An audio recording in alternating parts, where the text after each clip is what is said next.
This is how the British almost got away with wiping out the Moriori. Firstly, it was a British ship, the Rodney, that took over two Maori tribes over to the Chatham Islands. And afterwards, Ngāti Mutunga sold most of the land that they had back to the European settlers.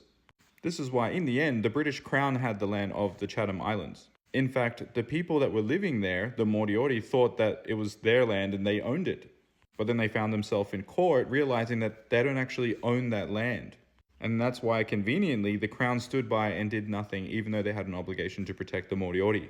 But what the Crown was doing at the same time is that they were actually spreading myths that the Moriori were the original people of the mainland before the Maori, and that they were pushed to the Chatham Islands, which was false.